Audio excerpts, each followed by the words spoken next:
Esta reunión está siendo grabada.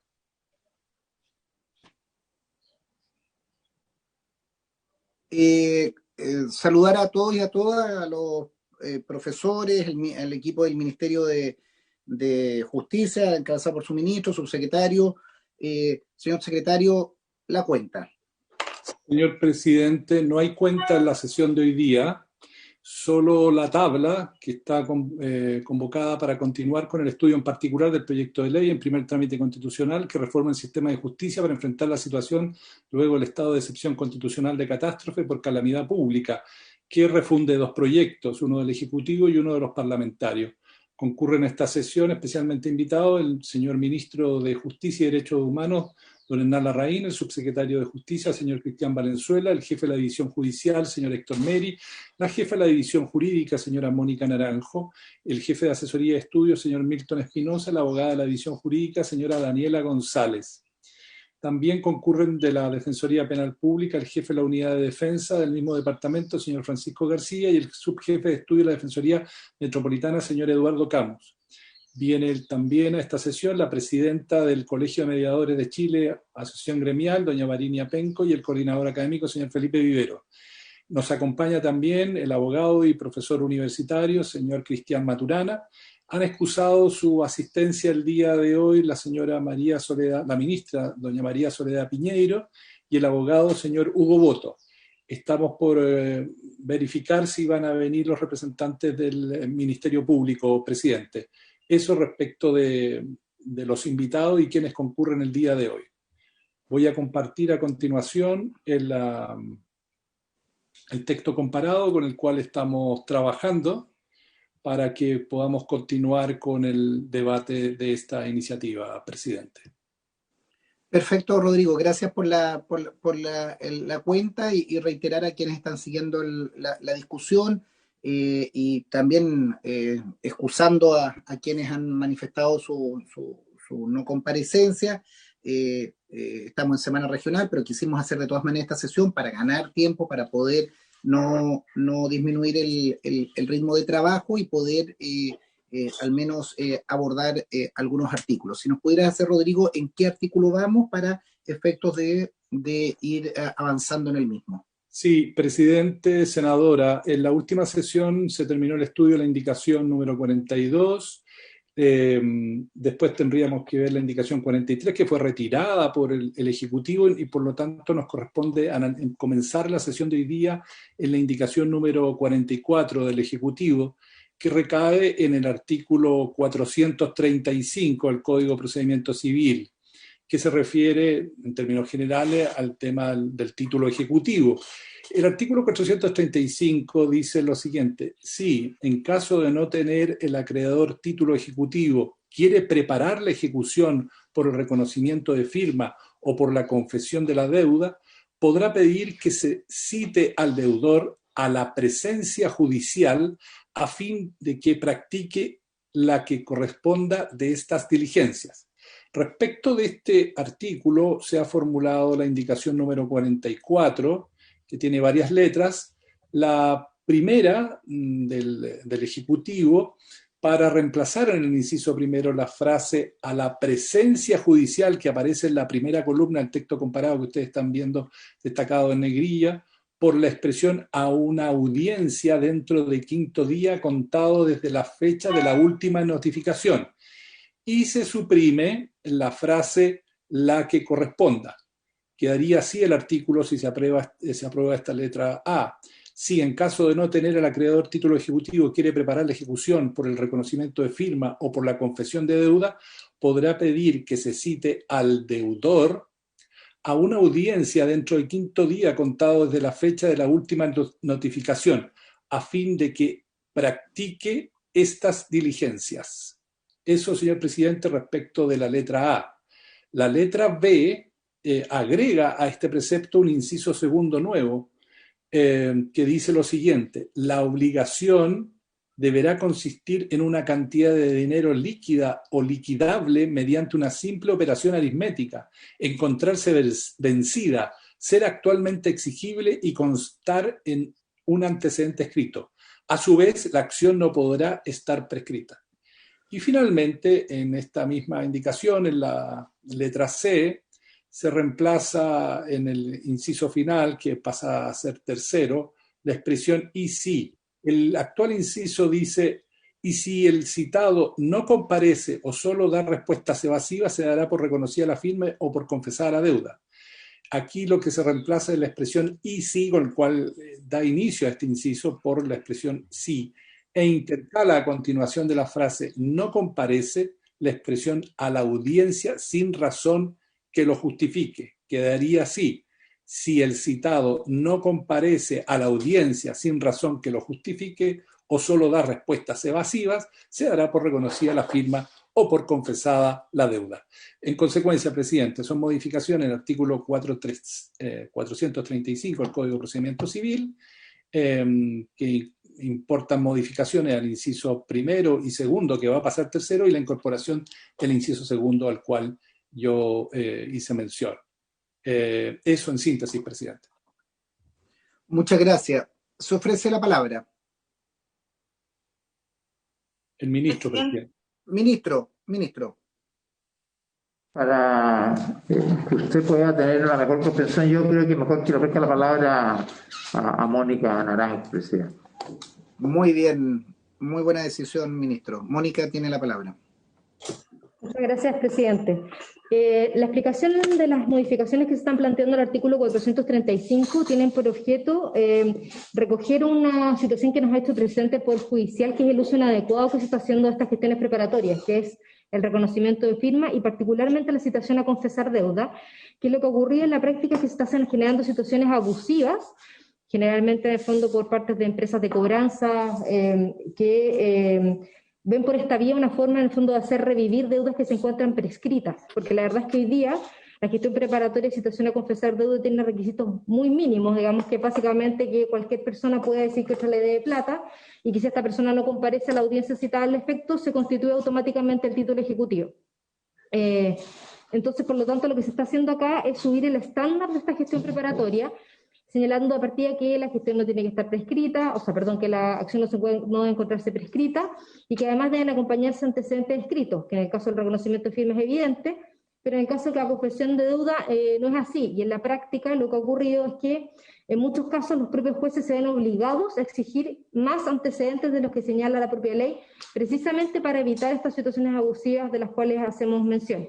Entonces, insisto, recogiendo un punto que nos ha planteado el Poder Judicial, lo que hacemos es elevar el estándar de estas gestiones preparatorias de forma tal de que sean utilizadas correctamente para aquellos casos en que efectivamente existen deudas que no se encuentran prescritas y evitar de esta forma abusos a deudores. Gracias, presidente. Gracias, Mónica. Se ofrece la palabra. Presidente. Adelante, profesor.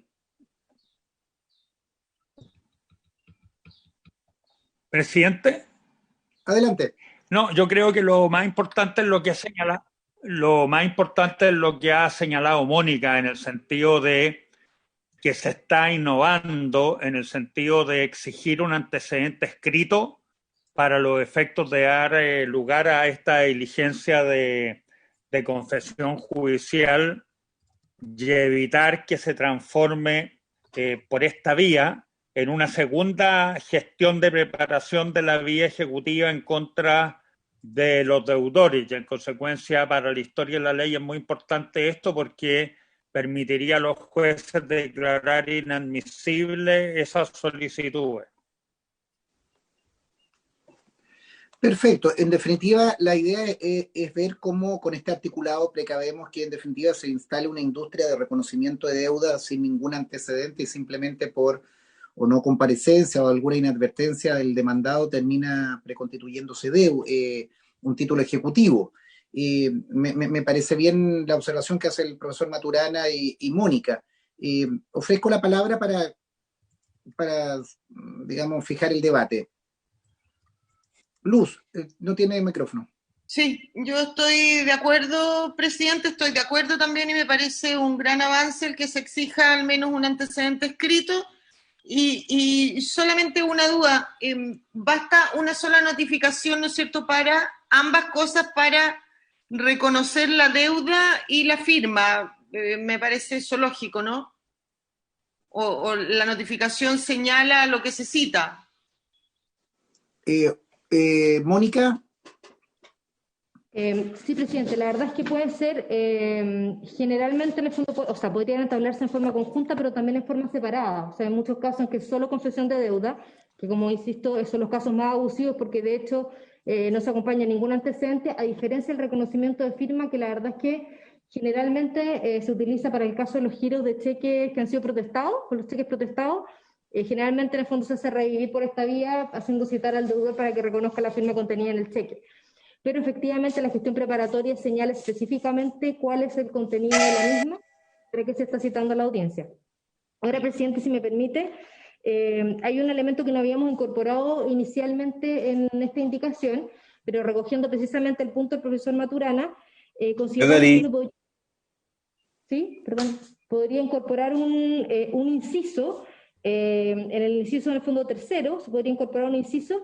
Quisiera presente específicamente la facultad del juez que esté podrá de oficio no dar curso a la solicitud cuando no concurran los requisitos previstos en el inciso primero, es decir, que el juez, constatando que efectivamente no se acompañan los antecedentes escritos, etcétera, pueda derechamente en el fondo declarar inadmisible la gestión preparatoria, sin necesidad en el fondo de tener que dar curso a la misma.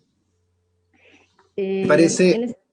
En ese sentido vamos a enviar en este momento la propuesta incorporando ese inciso a la Secretaría. Gracias, presidente. Me parece bien, Mónica, interesante, y también ahí ofrezco la palabra al profesor o quien quiera señalar algo.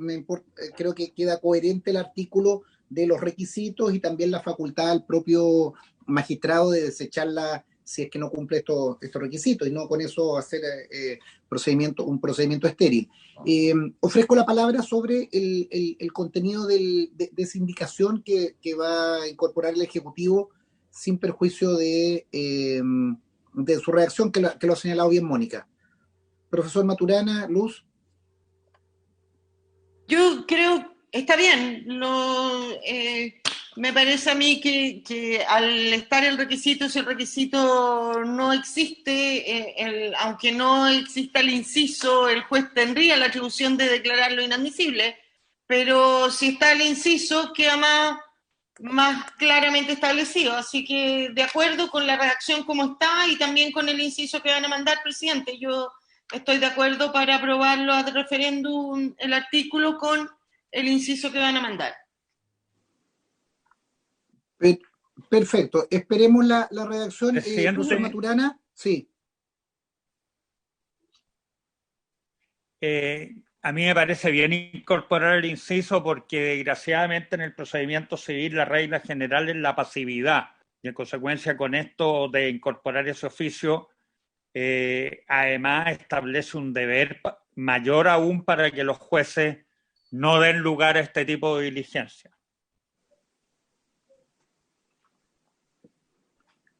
Perfecto. Esperemos la redacción para poder ver dónde se intercala, y con eso, Rodrigo, hacer la lectura para verlo al menos al referéndum. Yo creo que quedaría salvada esa discusión. Sí, presidente, me acaba de llegar, me lo estoy mandando a mi correo. Un minuto, por favor.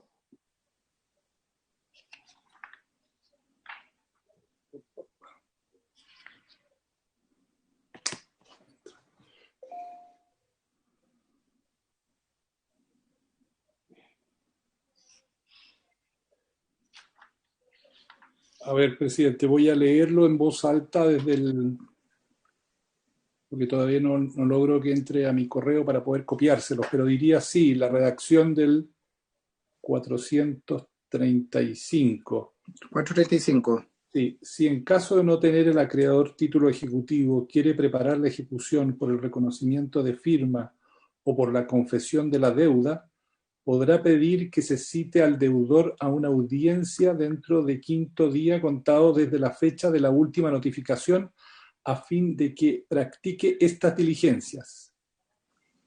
La obligación deberá consistir en una cantidad de dinero líquida o liquidable mediante una simple operación aritmética encontrarse vencida, ser actualmente exigible y constar en un antecedente escrito. A su vez, la acción no podrá estar prescrita. El juez de oficio no dará curso a la solicitud cuando no concurran los requisitos previstos en el inciso primero. Si el citado no comparece a la audiencia sin razón que lo justifique o solo da respuestas evasivas, se dará por reconocida la firma o por confesada la deuda. Me precisan que el cumplimiento de estos requisitos debe ser en realidad al inciso segundo y no al primero. Eso, presidente. Perfecto. Se ofrece la palabra con esa lectura.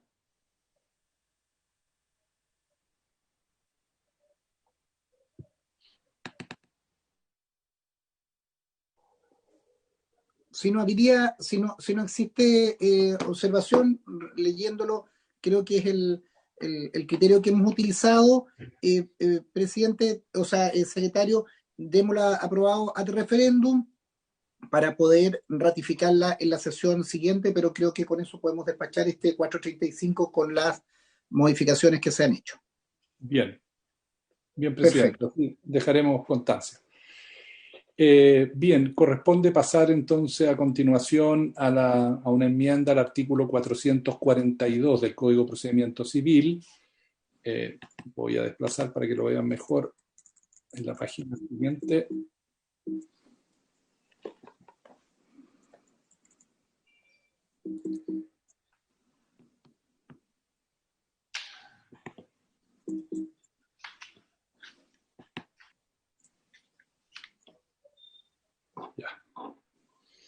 Esta es una norma que se encuentra en el libro tercero de los juicios especiales, título primero, del juicio ejecutivo en las obligaciones de dar, del procedimiento ejecutivo, 442. El artículo 442 establece lo siguiente: el tribunal denegará la ejecución si el título presentado tiene más de 3 años, contados de que la obligación se haya hecho exigible, salvo que se compruebe la subsistencia de la acción ejecutiva por alguno de los medios que sirven para deducir esta acción en conformidad al artículo 434.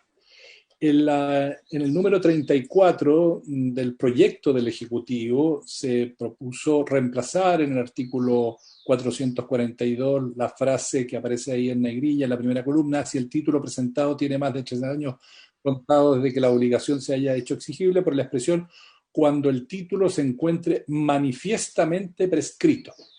Respecto de esta disposición, de este número del proyecto del Ejecutivo, se presentaron las indicaciones 45 de los senadores Araya, Durresti y Huanchumilla para eliminar la palabra manifiestamente. Quedaría así: cuando el título se encuentre prescrito. Y hay una indicación, la 46, de Su Excelencia el Presidente de la República, para reemplazar a cabalidad el número 34 por el siguiente: modifícase el artículo 442 en el siguiente sentido: reemplázase la frase "si el título presentado tiene más de 3 años contados desde que la obligación se ha hecho exigible" por "cuando la acción ejecutiva se encuentre manifiestamente prescrita", y sustituir la expresión "la subsistencia de la acción ejecutiva" por "su subsistencia". 2 indicaciones, la 45 y 46, al número 34 del proyecto del Ejecutivo, que enmienda el artículo 442 del Código de Procedimiento Civil, presidente. Gracias, Rodrigo. La discusión, al menos en la indicación que nosotros presentamos, es borrar la palabra manifiestamente. No sé si el profesor Maturana o el Ejecutivo nos puede alumbrar en esto, en la concordancia. ¿Está prescrita o no está prescrita? ¿No? Manifiestamente creo que es una redundancia. ¿Se está o no se está prescrita? Yo creo que tenemos el mismo espíritu de serlo coherente con el artículo anterior, y yo le pediría ahí la palabra, o si nos pudiera alumbrar el profesor Maturana o equipo del Ejecutivo, para esta indicación que suscribimos varios senadores. El concepto manifiestamente yo creo que no corresponde, salvo que se nos informe o se nos corrija que está bien utilizado, está en esos mismos términos en otros articulados. Profesor Maturana y Ejecutivo. Presidente, yo concuerdo con la observación que formulan ustedes, fundamentalmente porque el espíritu de las modificaciones es zanjar la vieja discrepancia que se da si es aplicable esta norma a los títulos ejecutivos que tienen menos de 3 años, que hoy son la mayoría, porque son las letras de cambio, cheque, letra, pagaré. Y en consecuencia, si nosotros vemos que el propósito de esa norma es hacer extensiva esa declaración, nunca se ha exigido que sea manifiesta. Si nosotros vemos la redacción del artículo 442, basta con que el título esté prescrito y ahora se van a aplicar las normas, ya sea generales o especiales, de la prescripción del título para efectuar dicha declaración. Y en consecuencia la palabra manifiesta viene a incorporar un requisito adicional que no estaba previsto con anterioridad por el artículo 442. Perfecto, perfecto. El ministro o su equipo. Gracias, presidente. Compartimos la inquietud de los senadores respecto de lo innecesario de la expresión manifiestamente prescrita. Basta con que esté prescrita, obviamente habrá que acreditarlo. Y eso es suficiente. Es simplemente el uso de un lenguaje un poco tradicional en nuestros textos legislativos y por eso, en nuestros textos legales, y por eso se ha dejado. Ahora, y creo ya que el profesor Maturana ha explicado el sentido de esta modificación, que es que hay documentos o títulos que vencen en menos de 3 años, prescriben antes de 3 años, por lo tanto se presenta un problema ahí complejo cada vez que hay un título que tiene 1 año de vencimiento y aquí la norma dice que deberíamos esperar 3 para poder hacerla caducar, y eso genera una complicación. Por eso aquí la indicación lo que hace es simplificar y manifestar que el tribunal denegará la ejecución cuando el título se encuentre prescrito. Eso evita todas las discusiones jurisprudenciales y simplifica el proceso del juicio ejecutivo. De manera que estamos muy de acuerdo con la indicación que hacen los senadores de eliminar la expresión manifiestamente y dejar el resto, que es lo que se procura con esta indicación. Simplificar para reducir los problemas cuando el plazo es inferior a 3 años, el plazo de prescripción es inferior a 3 años. Presidente. Perfecto. ¿Sí? Sí, al margen de la discusión de mantener o eliminar la palabra manifiestamente, hay un cambio. La redacción del artículo 40, de la indicación 46 del Ejecutivo. Si ustedes ven, en la norma vigente se habla del título y también de la acción ejecutiva. Esas expresiones título desaparecen en la indicación del Ejecutivo. Se habla, quedaría la norma cuando la acción ejecutiva, diría, el tribunal denegará la ejecución cuando la acción ejecutiva se encuentre manifiestamente prescrita o prescrita, según lo que están conversando. Y por lo tanto se está cambiando la expresión título por acción. Y eso probablemente va a tener consecuencias procesales que pudieran ser significativas. Quizás para la historia de la ley aclarar ese punto por parte del Ejecutivo, presidente. Perfecto. Mónica, si nos puedes ayudar en eso, o profesor Maturana, ¿quién? Presidente, efectivamente lo que ocurre es que si bien el propio Código Procesal Civil habla de título, la verdad es que los títulos no prescriben, lo que prescriben son las acciones emanadas de los mismos para perseguir su cobro.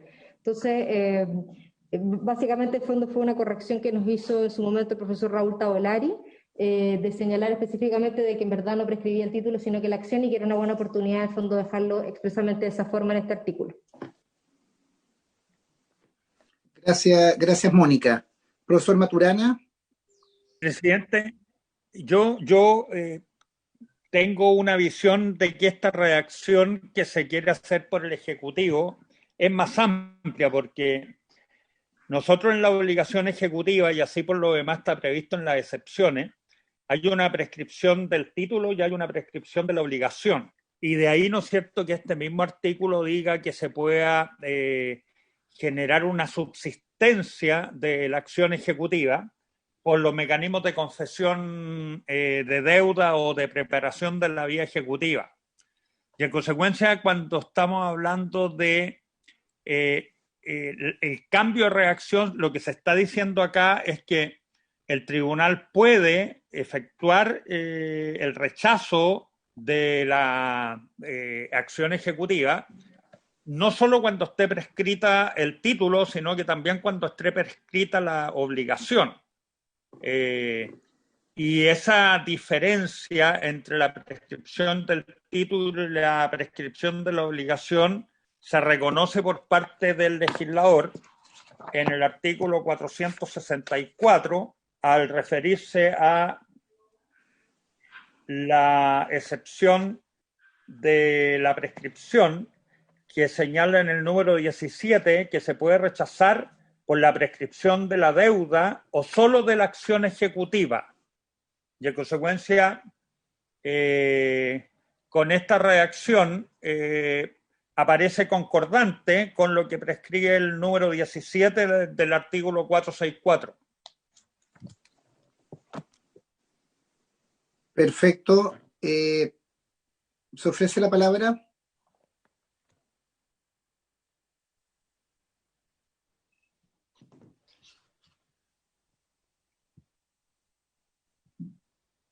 Mónica, no sé si hay alguna observación. Presidente, efectivamente compartimos el punto que señala el profesor Maturana. También en el fondo tiene esa lógica que él plantea.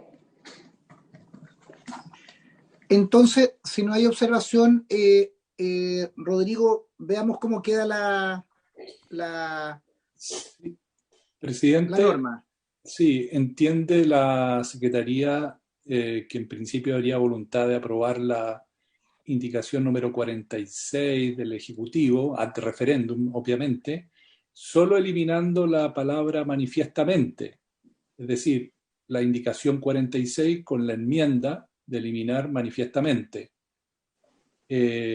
Con lo cual se da aprobada la indicación 46 y subsumida en ella la 45. Correcto. Correcto. A partir de las aclaraciones que ha hecho el Ejecutivo y las precisiones que ha hecho el profesor Maturana, quedaría así: el tribunal denegará la ejecución cuando la acción ejecutiva se encuentre manifiestamente prescrita, salvo que se compruebe su subsistencia por alguno de los medios que sirven para deducir esta acción de conformidad al artículo 434. En una primera lectura, presidente, quedaría así. Si les parece en esos términos. Sin la palabra manifiestamente, entendí yo, ¿no? Sí, sin la palabra manifiestamente, sí, efectivamente. Perfecto, démoslo en esos términos. Bien, presidente. Vamos al número 35 del Ejecutivo, presidente. El número 35 del Ejecutivo recae en el artículo 459 del Código de Procedimiento Civil. Dice así el 459: si el deudor es requerido de pago en el lugar del asiento del tribunal, tendrá el término de 4 días útiles para oponerse a la ejecución. Y agrega el inciso segundo: este término se ampliará con 4 días si el requerimiento se hace dentro del territorio jurisdiccional en que se ha promovido el juicio, pero fuera de la comuna del asiento del tribunal. Respecto de este artículo, el número 35 del Ejecutivo propone 3 enmiendas.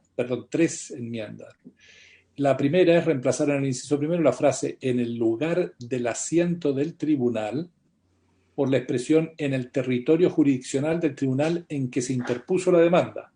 La segunda es reemplazar en el inciso también primero la frase 4 días por la expresión 8 días. Y la tercera es suprimir el inciso segundo, que ya le di lectura, presidente. Modificación al artículo 459. Se ofrece la palabra. Presidente. Sí, adelante. La explicación en el fondo de esta indicación tiene que ver con equipararla a las indicaciones que ya ha sido aprobado por esta comisión al artículo 41, 258 y 259 del Código de Procedimiento Civil, que precisamente lo que hace es uniformar los plazos para contestar la demanda en ese caso, y en este caso, en el fondo, para oponer excepciones, eliminando la distinción que existe respecto si el demandado fue notificado dentro de la comuna o fuera de la comuna, llevándolo todo solo a dentro del territorio jurisdiccional respectivo, de forma tal que se elimina en el fondo el plazo de 4 días y por lo tanto se uniforma a que para oponer excepciones el plazo será siempre de 8 días, por supuesto manteniendo siempre la tabla de emplazamiento. Gracias, presidente. Perfecto. ¿Se ofrece la palabra, profesor Maturana? Presidente. Adelante.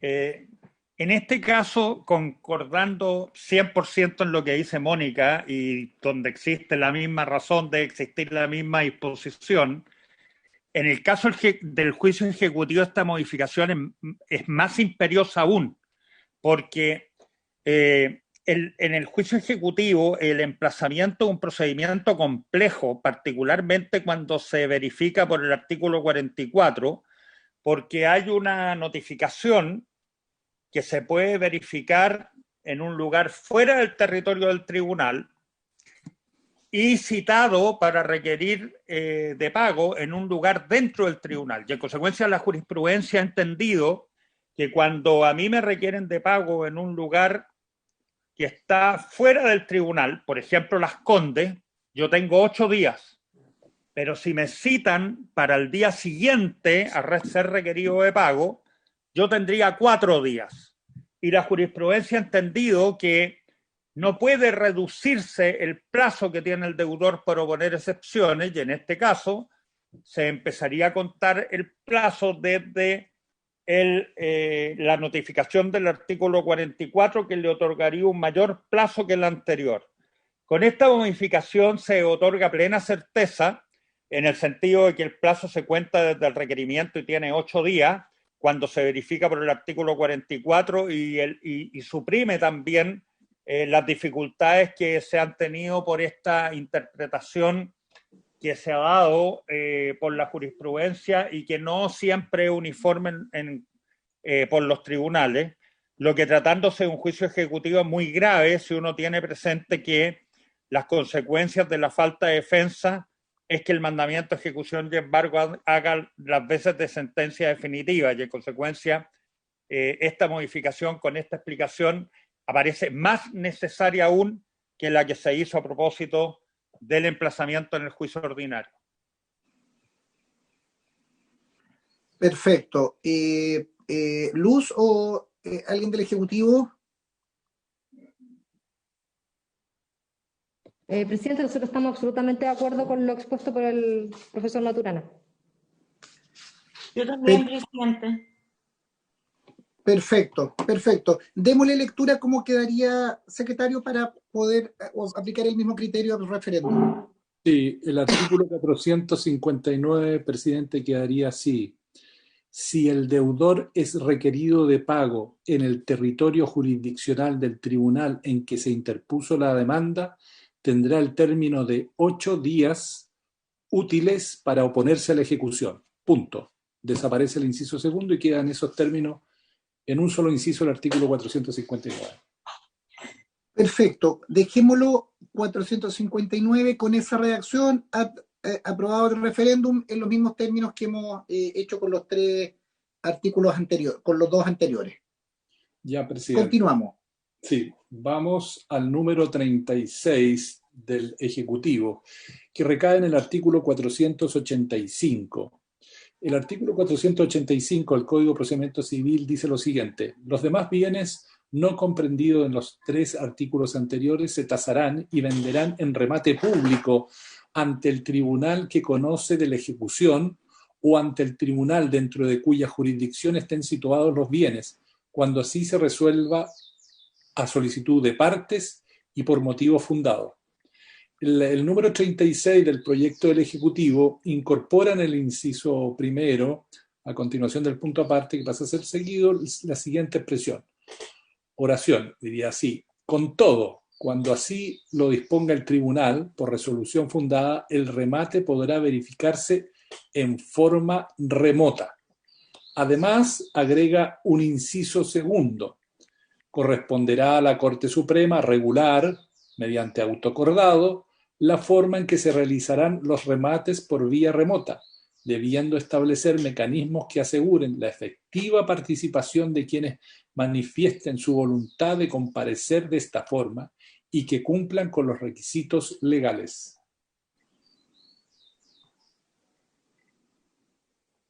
Perfecto. ¿Se ofrece la palabra al Ejecutivo? Presidente, es muy simple. Hasta yo lo puedo explicar, presidente. Adelante, ministro.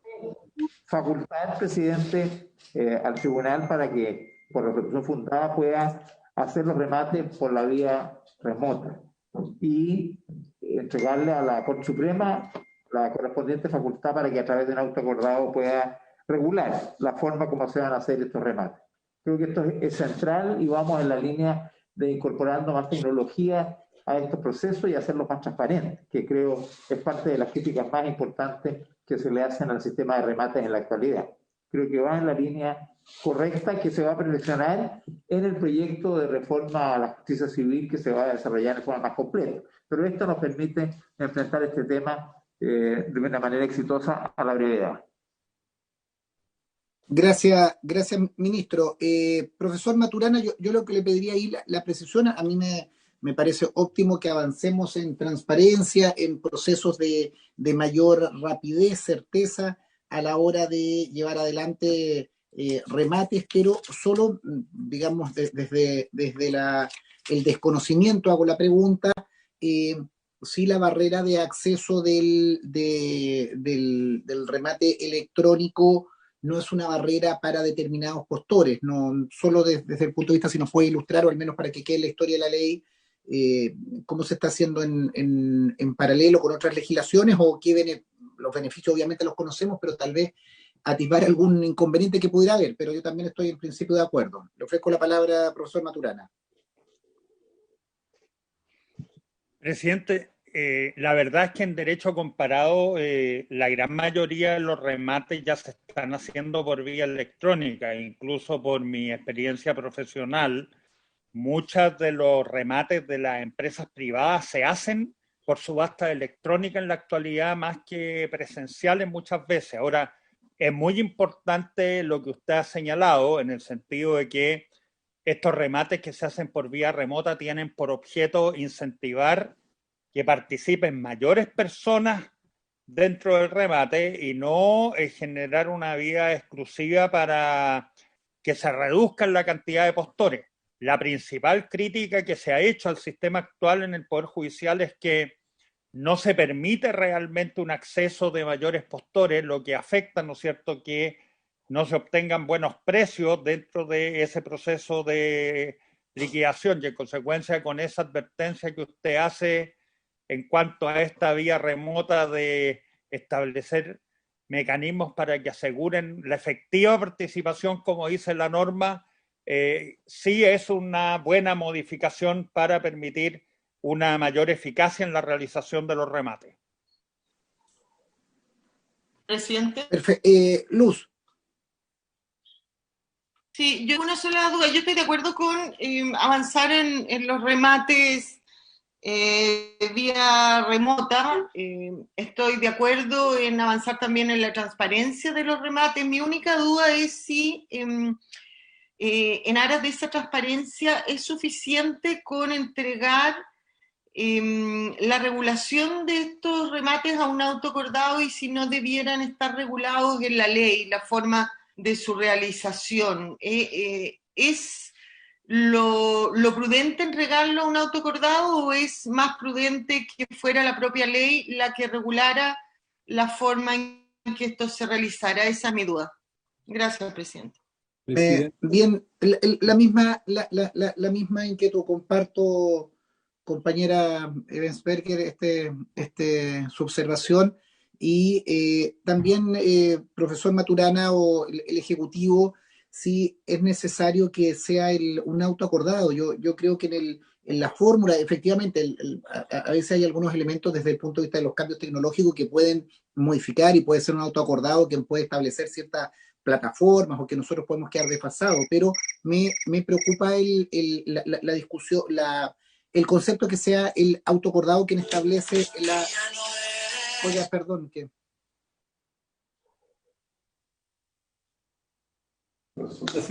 Aparecía algo en mi teléfono acá.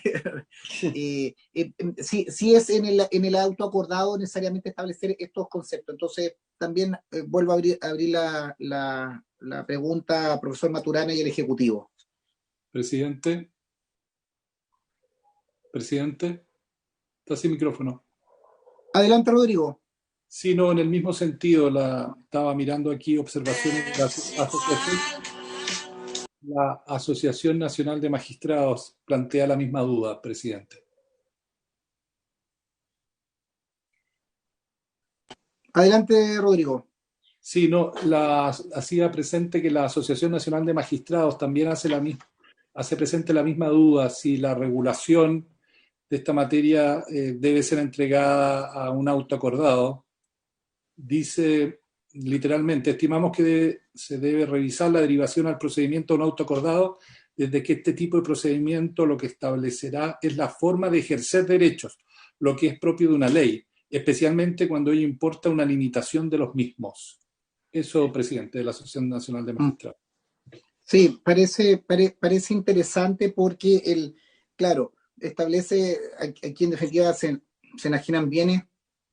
Aquí puede haber digamos, se pueden fijar derechos, se pueden modificar derechos. Ofrezcamos la palabra al profesor y al Ejecutivo en que nos puedes colaborar en esto. Presidente, la verdad es que nosotros tenemos que analizar este tema desde un punto de vista teórico y desde un punto de vista práctico. Yo coincido desde un punto de vista teórico absolutamente con lo que señala la Asociación de Magistrados y particularmente la separación de funciones de carácter administrativo, disciplinario que tiene que realizarse en el Poder Judicial. Y estimamos que ese debería ser obviamente un punto que debería ser analizado en el proceso de reforma constitucional. La propia Corte Suprema ha celebrado, ¿no es cierto?, en la semana pasada unas jornadas para reflexionar sobre este tema y ella ha entendido, ¿no es cierto?, que un moderno gobierno judicial requiere que se efectúen esta separación de funciones, pero que implica, ¿no es cierto?, realizar necesariamente modificaciones de carácter orgánico y partiendo, ¿no es cierto?, por romper el principio que ha inspirado a nuestra judicatura desde tiempos inmemoriales de la superintendencia directiva, correccional y económica sobre todos los tribunales de la nación.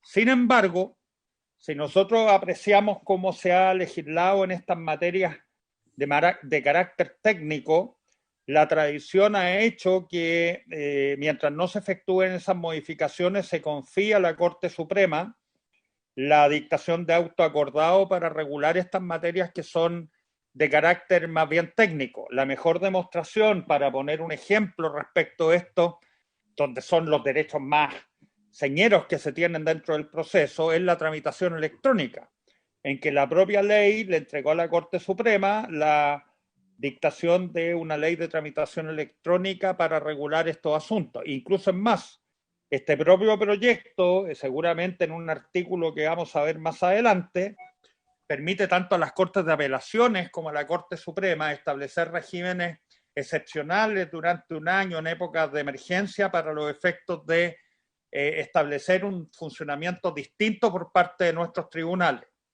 Y en consecuencia, no hacer uso de este mecanismo práctico de derivar a la Corte Suprema mediante este autoacordado la dictación de esta norma, obviamente haría retardar la posibilidad de que se efectúen remates por vía remota. Además, frente a esta circunstancia macro de gobierno judicial, se generan situaciones que son más preocupantes aún, porque en este momento hay algunos tribunales en Santiago que están realizando remates electrónicos en donde la forma de operar, si es que no se regula a través de esta vía de auto acordado, va a ser muy disímil entre los distintos tribunales. Eso es cuanto puedo señalar, señor presidente. Perfecto, gracias, profesores. Es importante esa norma, pero yo sigo con la duda, entendiendo el procedimiento, pero la observación que hace la acción de magistrados me parece aceptada. No sé qué otra norma, o si nos ayuda también el Ejecutivo o Rodrigo, qué otra norma tenemos referencia en que estemos remitiendo a un auto acordado alguna regulación. El procedimiento del remate electrónico, pudiéramos entenderlo desde el punto de vista excepcional, pero quiero ver si surge alguna otra referencia a auto acordado, si nos ayuda en esta modificación, en este proyecto. Presidente. Senador Sí. Galitea. Rodrigo, adelante. ¿Rodrigo Galitea? Sí, Rodrigo Galilea, adelante, colega. Gracias, presidente. A ver, yo quiero ir un poco en la línea de lo que recién decía el profesor Maturana. Efectivamente, todos los que somos abogados tendemos a querer que las cosas estén reglamentadas en la ley. De hecho, yo mismo en un proyecto de ley que se está tramitando en el Congreso, que creo que se titula Pro Consumidor, propuse unas normas respecto de remate electrónica. El Ejecutivo y en particular el Ministerio de Justicia desechó por considerarlo inadmisible por venir de mí y no de ellos, pero son cosas que puedo No creo que el Ejecutivo haga eso con usted. puedo no soportar. creo. No el ministro, sino que el subsecretario, para que el ministro no Ya. se sienta incómodo. Pero, oye, pero más allá de eso, como el tema del remate electrónico es un tema en el que existe experiencia internacional. Los principios que deben iluminarlo, por así decirlo, están muy claros en la ley, pero que se puede ir afinando. A mí no me molesta nada que partamos, por lo menos, por la vía de auto acordado, porque a mí lo que me encantaría es que la Corte Suprema dijera algo así como se habrán periodos de remate que durarán, por ejemplo, 3 días, cosa de que se puedan ir subiendo subastas, cómo se entrega la garantía electrónicamente, etcétera. Pero son cosas que al paso de un mes, al paso de 2 meses, a lo mejor se tienen que ir afinando y va a ser mucho más fácil que la Corte Suprema vaya regulando y arreglando esto por la vía de auto acordado, o sea, por vía reglamentaria, que a que nosotros estemos llevando esto por la vía de ley. Así que yo en esto soy un firme partidario de que, existiendo claridad de qué es lo que se busca y cuál es el objetivo, lo perfecto puede terminar siendo enemigo de lo bueno, y creo que la experiencia de la Corte Suprema, la experiencia que vaya ocurriendo día a día en los procesos de remate, va a ir generando una posibilidad de una mejora mucho más ágil en el tiempo para que este proceso sea efectivamente mucho mejor llevado de lo que es el día de hoy. A mí me parece que tal como estamos hoy, estamos en el peor de los mundos, así que yo daría el paso en los términos en que está propuesto de decirle, muy bien, Corte Suprema, a través de un auto acordado, haga esto. Eso quería decir. Yo creo que de hecho los recursos de protección están regulados finalmente por un auto acordado de la Corte Suprema, según mi memoria, o sea, un tema así de importante, y por tanto creo que esto también puede quedar en ese ámbito. Gracias, presidente. Gracias, colega. Tiendo a Presidente. compartir el... Sí, Sí. al tiro luz.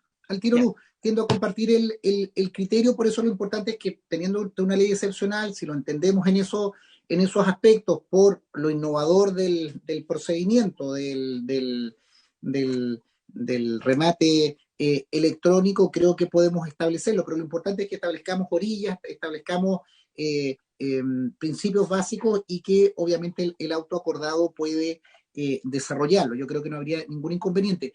Yo le señalaba, tengo que incorporarme a una reunión paralela que Luz pudiera seguir con la presidencia de la comisión para todos los efectos que nosotros señalábamos. Rodrigo, hemos estado aprobando a referéndum toda la normativa porque tenemos inconvenientes con el senador Araya y el senador Buenchumilla, pero hemos avanzado para despejar varias normativas. Así que le dejaría la presidencia a la senadora Ebensperger, si les parece, y bueno, haciendo uso de la palabra. Pero lo mejor, ¿sí? Antes de que se vaya, las cosas que ustedes ya aprobaron al referéndum y de repente esta, podríamos dejarlas votadas y después seguir trabajando con la senadora Ebensperger.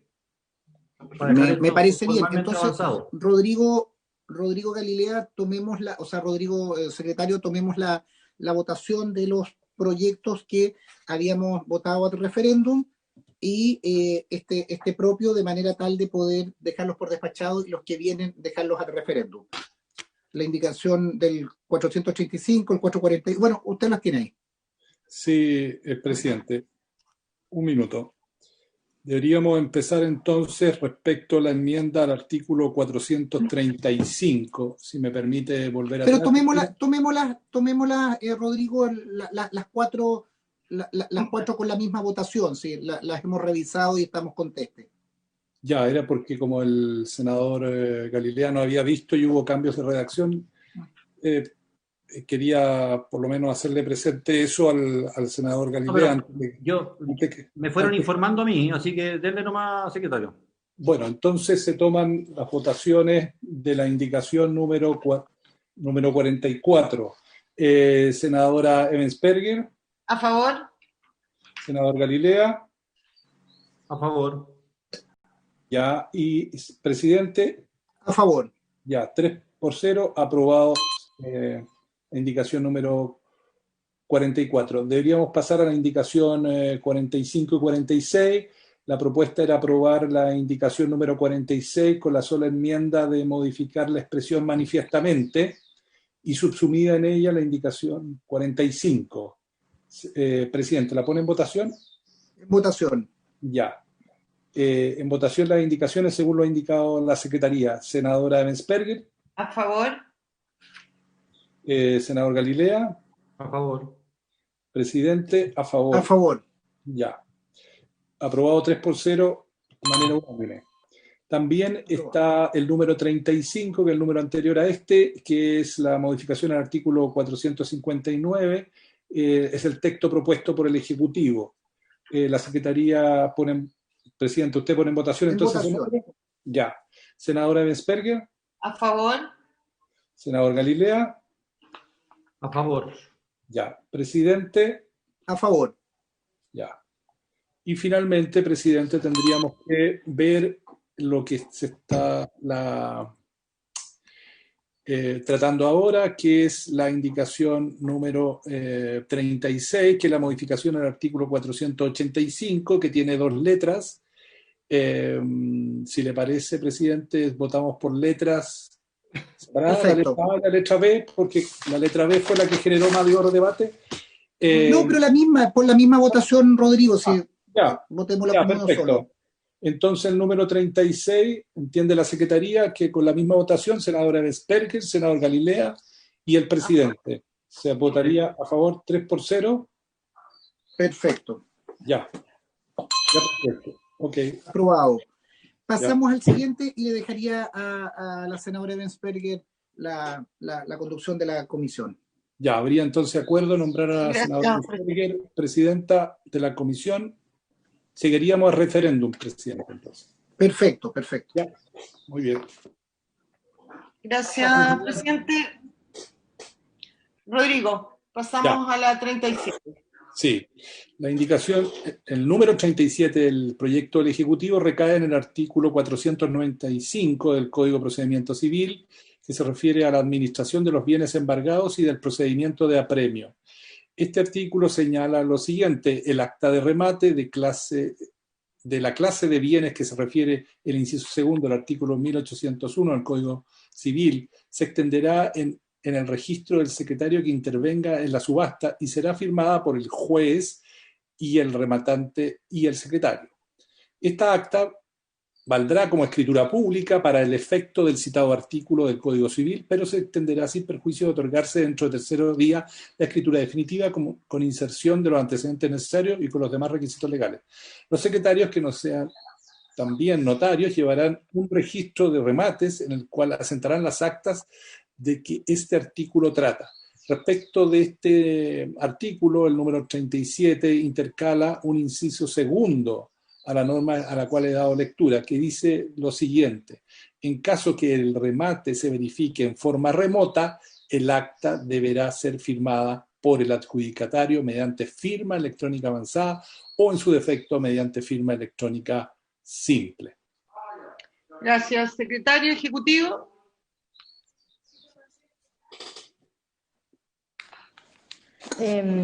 Presidenta, sí, para explicar la indicación, bueno, efectivamente esto va en concordancia con la incorporación del remate en forma remota, precisamente porque los postores pueden estar en forma remota, es que en el caso que se adjudique el bien inmueble, tendrá que suscribirse un acta que también en el fondo tenga las características de ser electrónica, porque resulta imposible en el fondo firmarla presencialmente, y por lo tanto lo que hace esta indicación es establecer este formato de acta, que es en los casos en que el remate sea en forma remota, el acta se podrá suscribir en forma electrónica y se señala que podrá ser por firma electrónica simple o avanzada.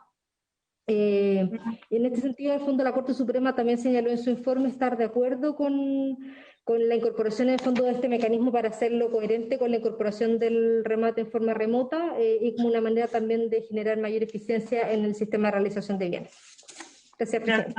Gracias, Mónica. Profesor Maturana, ¿algún comentario?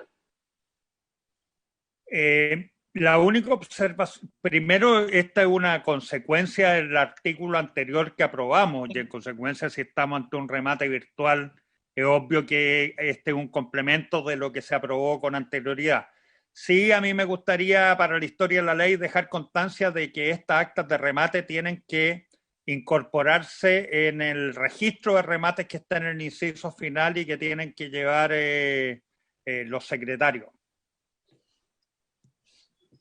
Perfecto. Rodrigo Galilea. No tengo comentarios, presidenta, con esto, me parece bien.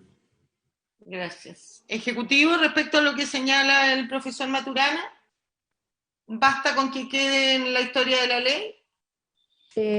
Sí, presidente, efectivamente el profesor Maturana tiene un punto al señalar como aclarar más bien en el fondo que dado que el inciso final del artículo habla de el registro de remates, evidentemente que se registra el remate hoy día, porque el remate hoy día es presencial, es un registro físico, material, digamos, y por lo tanto uno debería también pensar que en el caso que las actas sean extendidas en forma electrónica, este registro también tendrá que dar cuenta de ese formato electrónico, por lo tanto vale la pena en el fondo hacer la aclaración en la historia de la ley tal como señala el profesor Maturana.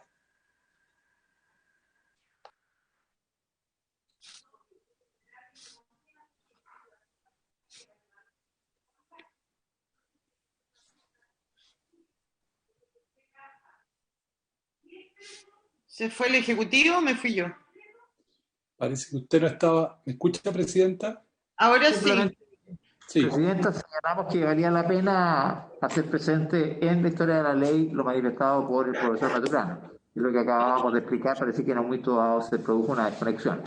Pero Bien. nos parece bien la observación, dejándola consignada en la historia de la ley. Lo aprobamos al referéndum entonces, Rodrigo. Pasamos a la siguiente. Perfecto, presidenta. Vamos al número 38, que es una modificación al artículo 497 del Código de Procedimiento Civil. El artículo 497 dice: para los efectos de la inscripción no admitirá el conservador sino la escritura definitiva de compraventa. Dicha escritura será suscrita por el rematante y por el juez como representante legal del vendedor y se entenderá autorizado el primero para requerir y firmar por sí solo la inscripción en el conservador, aún sin mención expresa de esta facultad. El número 38 del Ejecutivo, a través de 2 letras, introducía las siguientes modificaciones a este artículo. La primera, en el inciso primero, para reemplazar la frase que aparece en negrilla, que dice suscrita y continúa por lo siguiente, por la siguiente frase: otorgada por el notario a través de documento electrónico autorizado el uso de medios tecnológicos que permitan su suscripción por el rematante y el juez como representante legal del vendedor, siempre que el sistema electrónico permita garantizar debidamente la identidad de los mismos. El juez y el rematante deberán suscribir la escritura mediante firma electrónica avanzada. Asimismo, el notario deberá rubricarla, sellarla mediante firma electrónica avanzada y sellado de tiempo. Además, el Ejecutivo proponía agregar en este número los siguientes incisos segundo, tercero, cuarto, nuevos. Leo, con todo, en caso que el adjudicatario no contare con firma electrónica avanzada, deberá suscribir la escritura ante el notario. En este caso, el notario deberá estampar su firma electrónica avanzada en la escritura de que se trate, entendiéndose de esta forma suscrita por el adjudicatario para todos los efectos. La escritura pública electrónica será inscrita por el conservador de bienes raíces respectivo de conformidad a lo dispuesto en el título 4 del reglamento del registro de conservatorio de bienes raíces. El rematante se entenderá autorizado por el juez para requerir por sí solo la inscripción en el conservador, aún sin mención expresa de esta facultad. Los documentos que se insertaren a la escritura de conformidad con el inciso tercero del artículo 495 serán agregados al final de un protocolo electrónico que tendrá el notario para estos efectos. Respecto de estas disposiciones, existen las indicaciones siguientes. La indicación 47 de Su Excelencia el Presidente de la República, para reemplazar, agregar en el artículo 497 los siguientes incisos segundo, tercero, cuarto y quinto nuevos, es un reemplazo de lo que había propuesto. Diría así: sin perjuicio de lo anterior, dicha escritura también podrá ser otorgada por el notario a través de documento electrónico autorizado el uso de medios tecnológicos que permita su suscripción por el rematante y el juez como representante legal del vendedor, siempre que el sistema electrónico permita garantizar debidamente la identidad de los mismos. En este caso, el juez y el rematante deberán suscribir escritura mediante firma electrónica avanzada. El notario deberá rubricarla y sellarla mediante firma electrónica avanzada y sellado del tiempo. Con todo, si el adjudicatario no contare con la firma electrónica avanzada, deberá suscribir la escritura ante el notario. Si así lo hiciere, el notario deberá estampar su firma electrónica avanzada en la escritura de que se trate, entendiéndose de esta forma suscrita por el adjudicatario para todos los efectos. La escritura pública electrónica será inscrita en el conservador de bienes raíces respectivo de conformidad a lo dispuesto en el título 4 del reglamento del registro conservatorio de raíces. Los documentos que se insertaren a la escritura de conformidad con el inciso tercero del artículo 495 serán agregados al final de un protocolo electrónico que tendrá el notario para estos efectos. Eso, Presidenta, senador, respecto de las enmiendas al artículo 497. La indicación 47 básicamente reemplaza la letra B del numeral 40. Eso es lo que entiende la Secretaría. Gracias, Rodrigo. Le ofrecemos la palabra al Ejecutivo para que nos explique la indicación. Gracias, Presidenta. Lo que estamos haciendo acá, siguiendo la misma línea de hacer el fondo coherente, el otorgamiento, la forma de otorgar la escritura pública atendido a los casos en que se realizan remates de bienes en forma remota. Y la indicación que estamos presentando en el fondo perfecciona la indicación inicialmente contenida en el mensaje, porque originalmente estábamos estableciendo que toda realización de remates, que fuese en forma remota, la escritura pública tenía que otorgarse también en forma electrónica. Pero la verdad es que nos dimos cuenta que estábamos poniendo una carga probablemente muy exigente respecto a los notarios, y por lo tanto lo dejamos facultativo, es decir, el notario determinará si la escritura pública la otorga en forma electrónica o no. Esa es básicamente como la indicación en cuestión. Respecto a lo restante, se mantiene idéntico, y por lo tanto lo que se establece es que la escritura puede ser otorgada por el notario a través de un documento electrónico, que puede suscribirse por firma electrónica avanzada por el rematante y el juez como representante legal del vendedor, y en la medida que el sistema electrónico pueda garantizar la identidad de los otorgantes. En el caso del fondo que el adjudicatario no cuente con firma electrónica avanzada, tiene que suscribir la escritura ante el propio notario, y en este caso en el fondo hemos tomado el modelo que sigue la ley 20.659, que simplifica el régimen de constitución, modificación y disolución de sociedades comerciales.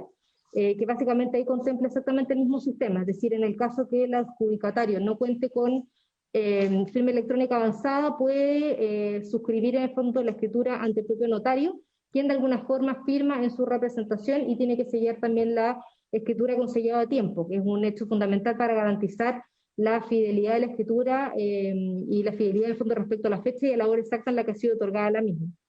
Pero lo que sí es importante en el fondo señalar es que en este caso no se está modificando el sistema registral, es decir, es solo la forma de otorgar la escritura pública, pero en el caso en el fondo del conservador efectivamente tendrá que mantenerse el mismo régimen actual, y por eso se hace mención al respectivo reglamento del registro de conservatorio de bienes raíces, el cual se mantiene intacto y por lo tanto se sigue en el fondo haciendo la inscripción del bien inmueble en forma escriturada, tal como existe hoy en día. Eso, Presidenta, gracias. Gracias. Profesor Maturana.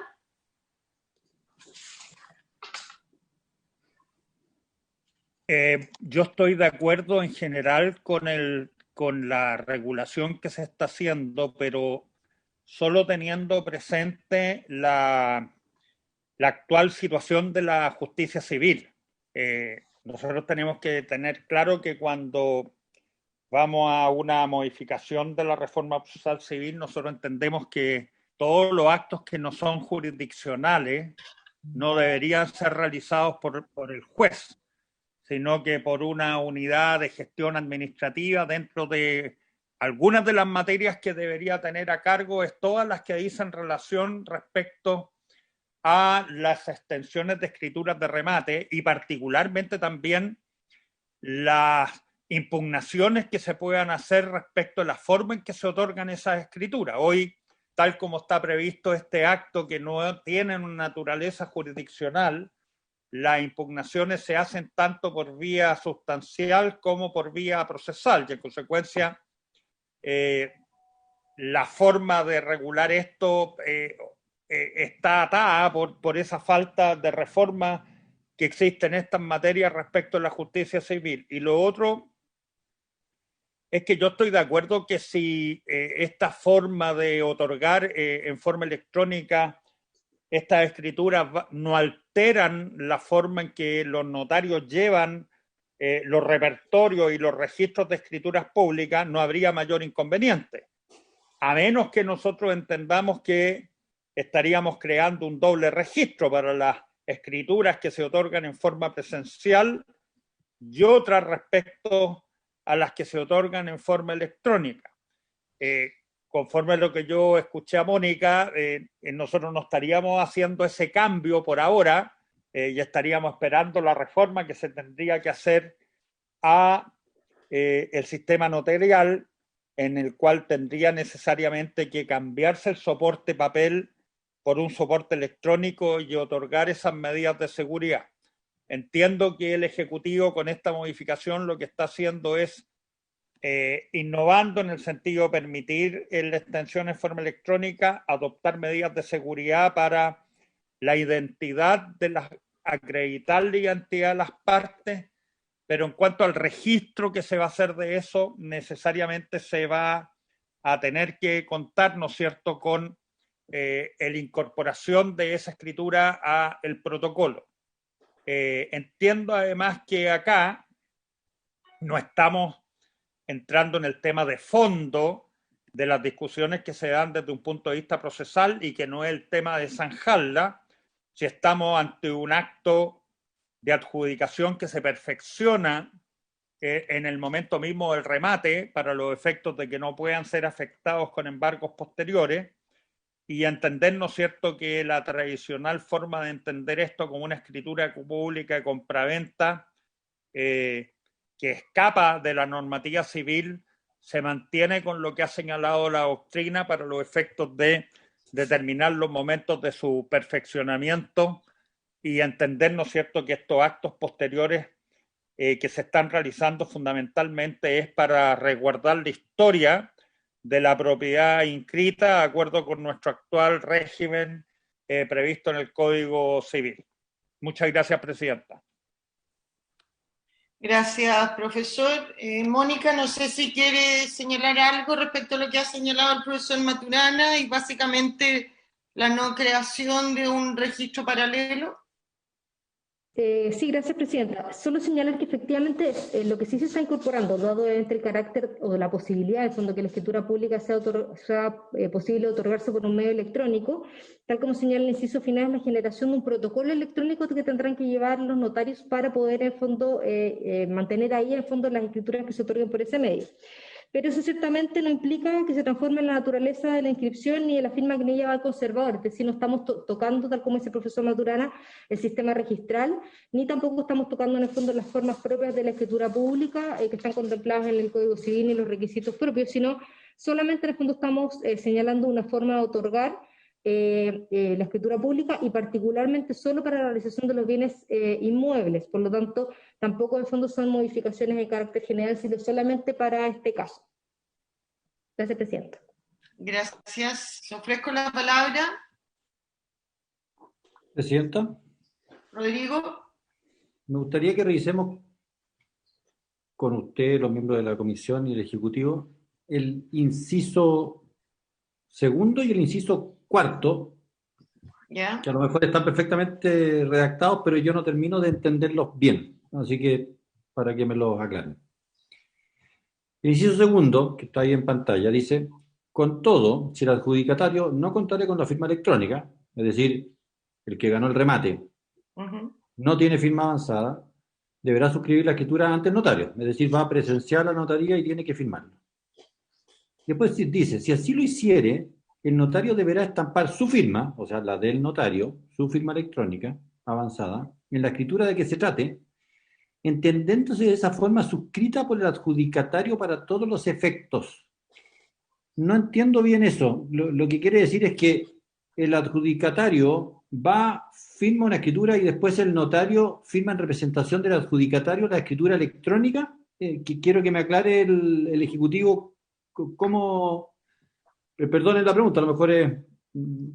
Pero no entiendo bien no entiendo bien de qué se trata este inciso. Mónica. Presidenta, efectivamente, para aclararle el punto al senador Galilea, no es en representación, sino lo que ocurre en el fondo de este caso es que, entendiendo que hoy día la firma electrónica avanzada es un instrumento con el que no cuenta toda la ciudadanía precisamente porque tiene costos importantes asociados, creemos en el caso de que el adjudicatario no cuente con esta firma electrónica avanzada, y en ese caso, en el fondo, dado que se trata de un documento electrónico, lo que va a ocurrir obviamente es que, tal como señala el senador Galilea, el adjudicatario concurrirá a la notaría y firmará en el fondo, si bien en el fondo, en este caso firma el notario, es a requerimiento del propio adjudicatario, por lo tanto no lo está haciendo en su representación, sino que lo está haciendo, tal como se señala aquí, como una forma en el fondo de cierre de la escritura, y eso en el fondo donde consta precisamente se lleva tiempo, etcétera. Pero en verdad quien concurre al acto es el adjudicatario, y por lo tanto quien cierra la escritura es el notario, pero a requerimiento del propio adjudicatario. Ya, entiendo. ¿No será mejor precisar bien eso de que el notario firma la escritura como notario, número uno, y además representando, entre comillas, al adjudicatario porque firma a requerimiento de él con firma avanzada? O sea, ese es el proceso que no sé si está enteramente bien redactado. Si es que estoy más papista que el Papa, me lo dicen nomás, pero creo que debiera quedar un poco más claro eso. Y si nos vamos al último inciso, para ver al tiro, dice: los documentos que se insertan en la escritura de conformidad al inciso tercero serán agregados al final de un protocolo electrónico que tendrá el notario para estos efectos. ¿Qué es? ¿Existe una definición de lo que es ese protocolo electrónico? ¿Sí o no? Porque o también se lo tenemos que dejar a un auto acordado de la Corte que diga cómo procede todo eso, para que no vaya a haber ningún enredo registral en este tema, que sería catastrófico. Entonces, esa era mi aprehensión con el último inciso. Gracias, Presidenta. Gracias, senador. Que era un poco lo que señalaba también el profesor Maturana. Mónica. Efectivamente no se está definiendo acá lo que se entiende por protocolo electrónico, pero sí, tal como lo señalé, esto es un formato y un sistema que ya está operando en la actualidad y que opera precisamente para el caso de las empresas en un día. Por lo tanto, nosotros lo que de alguna forma hemos hecho es replicar el modelo que ya se utiliza en ese caso, en ambos casos, en el fondo, tanto en el caso de aquellos adjudicatarios que no cuentan con firma electrónica avanzada, se utiliza ese modelo, es decir, en el fondo firma el notario de requerimiento del adjudicatario, y por otro lado, es la misma ley que en el fondo regula las empresas en un día, establece este denominado protocolo electrónico, y entendemos que no se han generado mayores inconvenientes en esa situación. Perdón, y solo para aclarar, respecto a aquellos documentos del artículo 495 que se hace mención en el inciso final de este artículo, son los instrumentos relacionados probablemente con la realización de los bienes, y por lo tanto en este caso lo que se está diciendo es que dado que el remate ha operado en forma remota, los documentos tendrán que ser extendidos de esa misma forma e incorporados a este protocolo electrónico de la misma naturaleza. Gracias, presidente. Gracias, Ejecutivo. No sé, senador, si tiene usted o propone alguna mejora en la redacción, o el Ejecutivo, o el profesor Maturana en estos dos incisos. Presidenta. Rodrigo. Sí, una duda de la Secretaría. En la explicación del Ejecutivo en esta materia se utilizó un término que es el sellado de tiempo. La expresión el sellado de tiempo, en la explicación que se dio, no tenemos registrado que esté como noción en la ley de firma electrónica y por lo tanto las dudas, puede ser que esté recogido en otra normativa o decreto y la comisión, recuerdo que ha estado discutiendo y entiendo que el senador Galilea es uno de los más interesados en ese tema porque lo ha planteado un par de veces, que estamos viendo y está detenido en la comisión un proyecto que está en tercer trámite que habla o desarrolla con mejor precisión el tema de firma electrónica y ahí vienen algunas cuestiones sobre el sellado de tiempo. Lo menciono porque al pasar el Ejecutivo lo indicó y como esa materia está en ese otro proyecto de ley, no vaya a generar algún ruido legislativo. Esa es la duda de la Secretaría. No sé si se me entendió. Gracias, Rodrigo. Ejecutivo, si nos puede aclarar ese concepto. Sí, si le parece, le presento la palabra a don Héctor Megui, que ha estado trabajando en el tema. Presidente. Por supuesto. Buenos días, señora. Si le parece, puedo hacer una explicación breve acerca de este tema. Muy bien. Se trata de lo siguiente. Ya el concepto de sellado de tiempo aparece en la ley 20.659, que la regula la constitución de empresas en un día. Está también el concepto de sellado de tiempo en un proyecto de ley que ya está aprobado en primer trámite, que está a la espera de su puesta en tabla de esta comisión sobre la reforma del sistema notarial y registral. Y también se nos aparece acá. Entendemos que se ha generado alguna duda acerca de la pertinencia y el costo de este concepto y, a ver, para ir explicándolo, es un sistema asociado a la infraestructura tecnológica que permite dar plena certeza a través de mecanismos electrónicos de el momento y el instante en que se ponen las firmas en el documento electrónico propiamente tal. Se ha dicho algo acerca o que esto podría significar un mayor incremento de costos para el público, pero la experiencia en empresas de firma electrónica avanzada que ofrecen sellado de tiempo como parte de su oferta de valor sin costo adicional y para empresas en un día es que es inferior a 1.000 pesos cada una de estas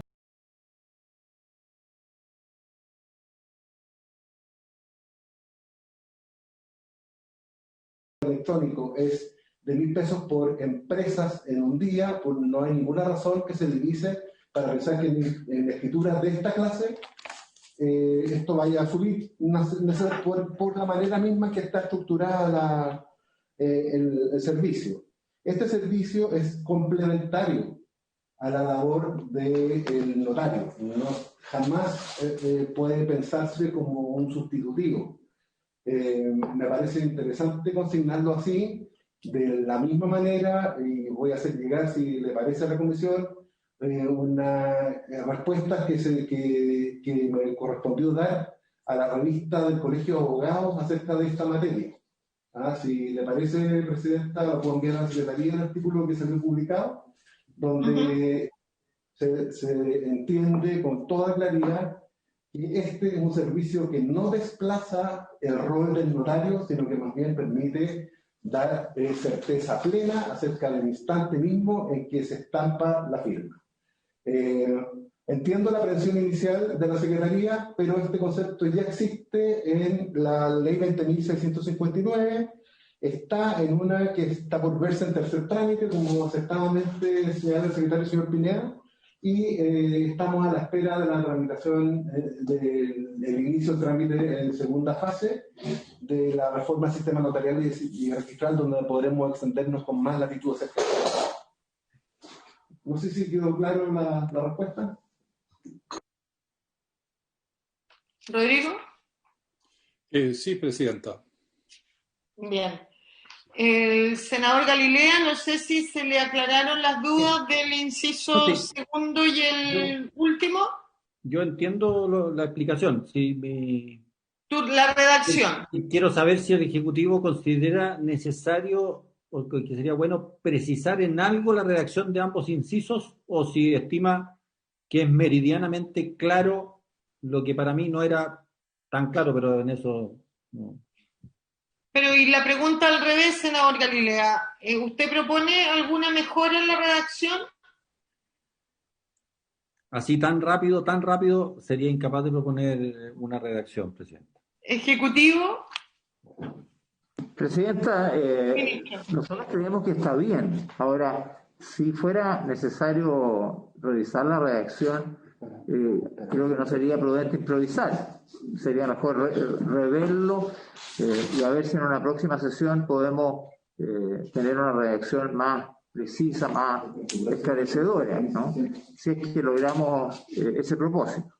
Así que si quiere, dejemos esta materia, porque entiendo que las ideas están compartidas y por lo tanto se podría ratificar.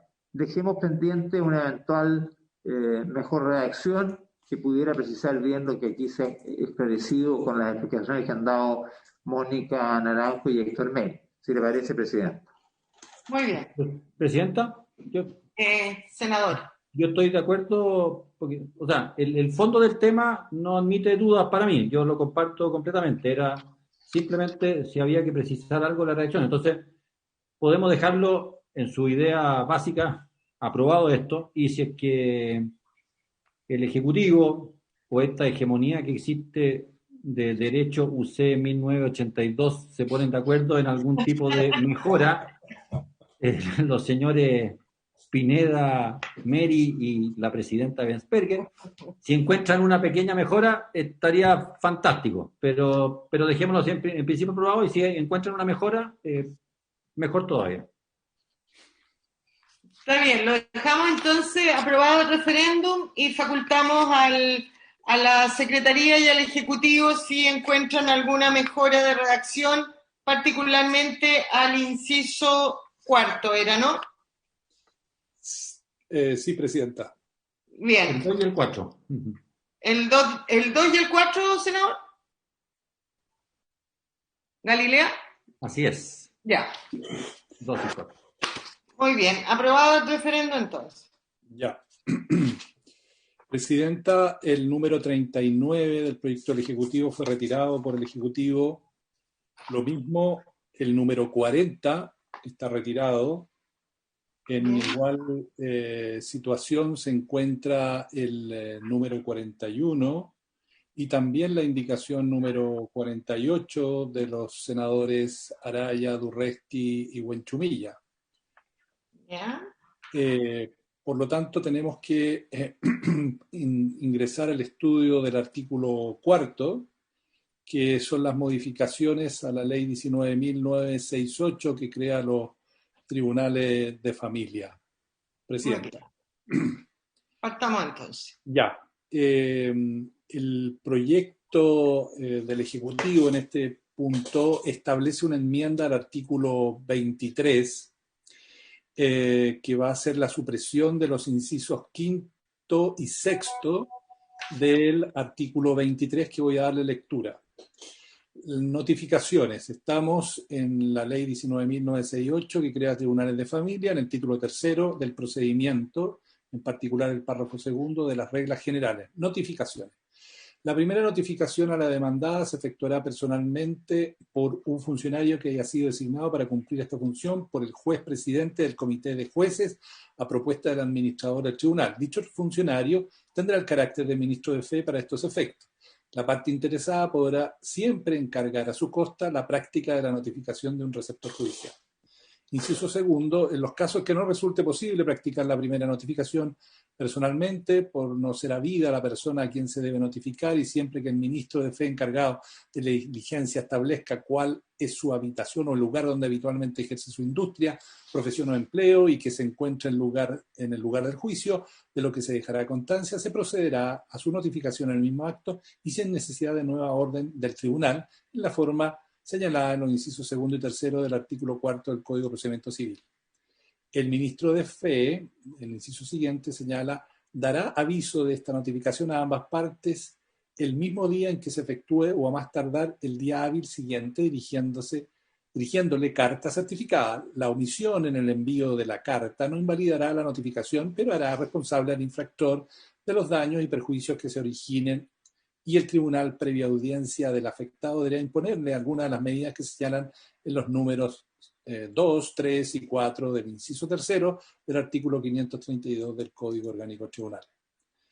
Cuando la demanda deba notificarse a persona cuya individualización o domicilio sean difíciles de determinar, el juez dispondrá que se practique por cualquier medio idóneo que garantice la debida información del notificado para el adecuado ejercicio de sus derechos.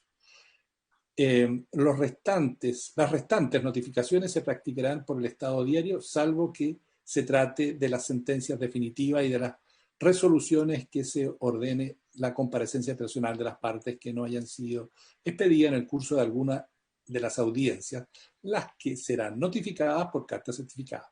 Las notificaciones por carta certificada se entenderán practicadas desde el tercer día siguiente a aquel en que fueren expedidas. Excepcionalmente, por resolución fundada, el juez podrá ordenar que la notificación se practique por personal de carabineros o de la policía de investigación. Los patrocinantes de las partes en la primera actuación que realicen en el proceso deberán indicar otra forma de notificación que elijan para sí, que el juez califique como expedita y eficaz bajo el apercibimiento de serles notificadas por el Estado diario todas las resoluciones que se dicten en lo sucesivo.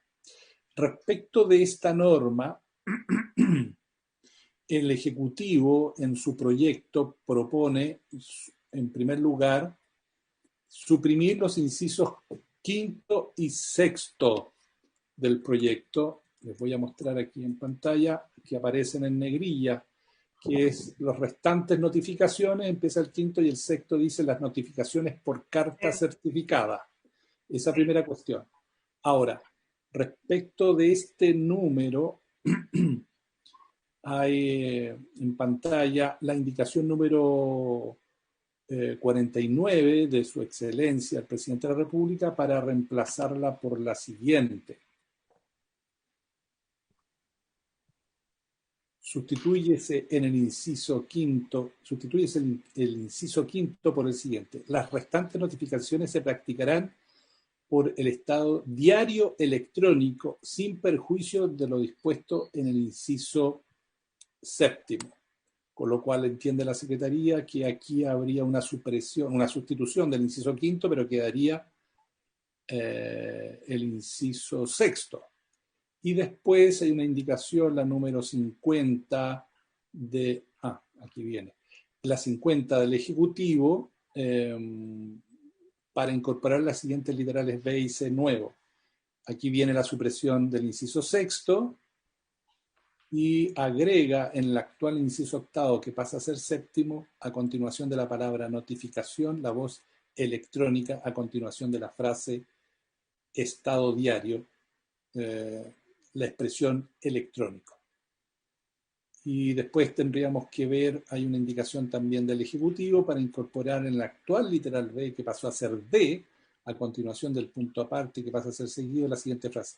Con todo, si el demandado no hubiera realizado ninguna actuación en juicio o si las partes no hubieran designado un medio de notificación electrónico cuando comparecieran conforme a lo dispuesto en el inciso final del artículo 18, estas resoluciones serán notificadas por carta certificada. Eso respecto de la indicación número 50 y 51 del Ejecutivo. Después veríamos la 52, Presidenta. Sí, Presidenta. 49, 50 y 51. Ya. Bien. Ofrezco la palabra al Ejecutivo. Gracias, Presidenta. Bueno, un poco para explicar esto que se ve un poco confuso en el fondo con la cantidad de indicaciones que se están incorporando al artículo 23.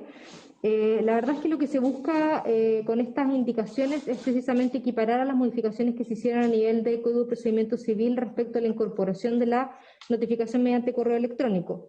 Y por lo tanto, lo que estamos haciendo acá es señalar que todas las notificaciones distintas a la notificación de la demanda, es decir, la primera, podrán realizarse en medio de notificación electrónica designadas por las partes en su primera presentación. Por lo tanto, estamos incluyendo también la posibilidad de las sentencias definitivas y las resoluciones en que se ordena la comparecencia personal de las partes. Y por eso, en el fondo, se solicita la supresión de ese inciso. Salvo en el caso que el demandado no hubiera realizado ninguna actuación en el juicio o en el caso que las partes que comparezcan sin patrocinio de abogado y que no hubiesen designado un medio de notificación electrónico, en cuyo caso se mantiene subsistente la notificación por carta certificada. Por eso que se incorpora también esta nueva indicación del Ejecutivo en que, si bien originalmente se había suprimido la posibilidad de notificar por carta certificada, nos dimos cuenta que efectivamente había un grupo de personas respecto a las cuales, ya sea porque no habían comparecido a la audiencia respectiva o porque no contaban con abogado patrocinante, era necesario entonces notificarlos y tenía que mantenerse entonces la notificación por carta certificada respecto de ellos. Y respecto a los terceros, obviamente que no son parte en el juicio, la rigen las reglas generales del Código de Procedimiento Civil, en tanto código supletorio de la Ley de Tribunales de Familia, y por lo tanto ellos se regirían por las normas contempladas en ese código respectivo. Gracias, Mónica. Profesor Maturana. Sí. No tengo observaciones, Presidenta. Muchas gracias. Bien. Senador Galilea, ¿tiene alguna observación? Como no tengo un código a la vista, Presidenta, esta excepción del inciso que se está reemplazando respecto de las sentencias definitivas y las resoluciones en que se ordene la comparecencia personal, ¿están en el inciso séptimo al que se menciona o no? Porque esa es efectivamente la sentencia definitiva y las que ordenan comparecencias personales, tiene que haber una total seguridad de que van a llegar a conocimiento de las partes. Solo esa duda me quedó. No sé si Mónica puede aclararlo. Mónica.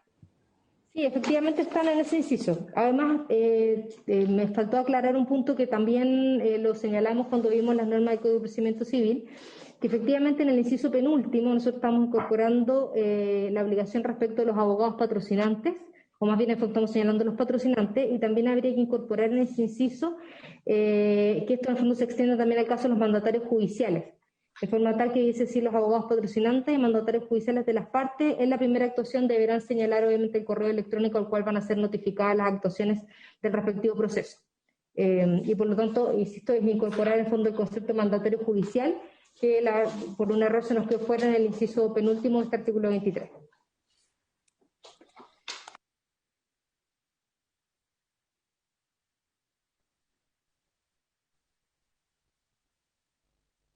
Perfecto. No tenemos mayores observaciones porque acá tenía notificación en el Código de Procedimiento Civil.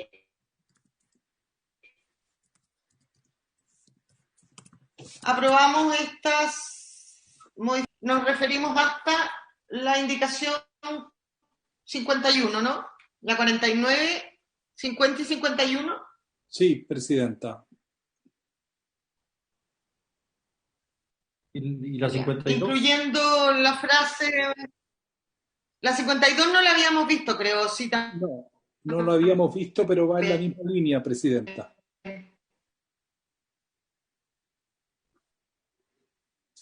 Presidenta.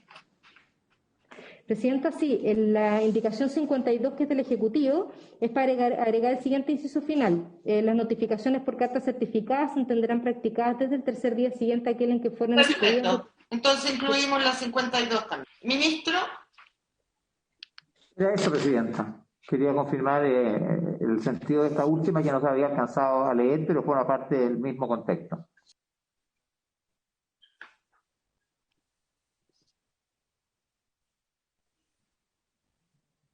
Presidenta, Senador. como vamos a cambiar un poco de tema, yo tengo un problema de horario. No sé si podríamos llegar hasta aquí con esta comisión, si no fuera mucha molestia. No hay problema. Dejamos hasta la 52 aprobada entonces, Rodrigo. Perfecto. El referéndum la votamos al principio de la próxima sesión, Presidenta. Bien. Bien. Bien, entonces agradecemos a todos los presentes, no tenemos nada que levantar porque estamos en comité, muchas gracias y nos vemos en la próxima sesión. Gracias, ministro, gracias, profesor, gracias, Mónica, gracias, Héctor. Senador Gracias. Rodrigo Pineda, como siempre, un placer trabajar con usted. Gracias, Que tengan todos muy buena tarde. Chao. Saludos a todos.